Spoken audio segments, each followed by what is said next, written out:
সকলোকে মোৰ এই তৃতীয়টি ভিডিঅ'লৈ স্বাগত জনালোঁ। আজি মই বনাম বিলাহীৰ টপ। আমাৰ মামীৰ ঘৰতে মই বনাম আজি বিলাহীৰ টপ। আৰু ইয়াৰ লগত দিছে হালধি গুড়ি, মছলা গুড়ি, জলকীয়া গুড়ি, নিমখ।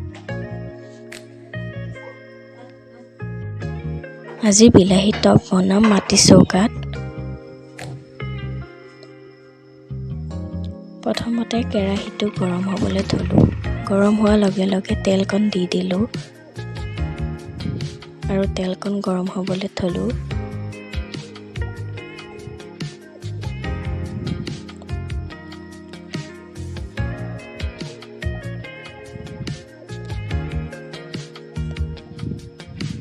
তেল গৰম হোৱাৰ লগে লগেই পিঁয়াজখিনি দি দিলোঁ আৰু পিঁয়াজখিনি ভালকৈ ৰঙা হ'বলৈ দি থলোঁ।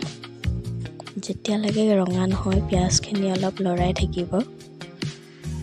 পিঁয়াজখিনি ৰঙা হোৱাৰ লগে লগে আমি দি দিম এতিয়া সেই কুটি থোৱা বিলাহীখিনি।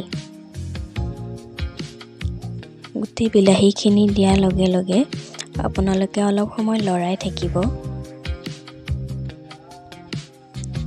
ভালদৰে লৰাই দিব।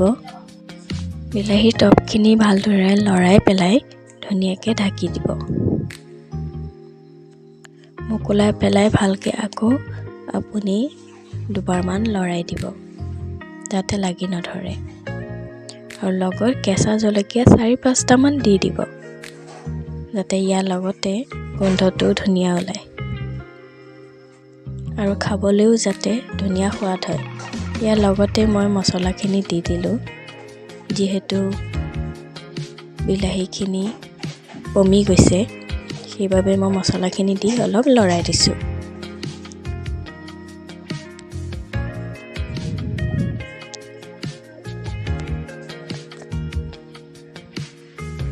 লৰাই কিছু সময় পিছতে ধনিয়াখিনি দি অলপ ঢাকি দিব।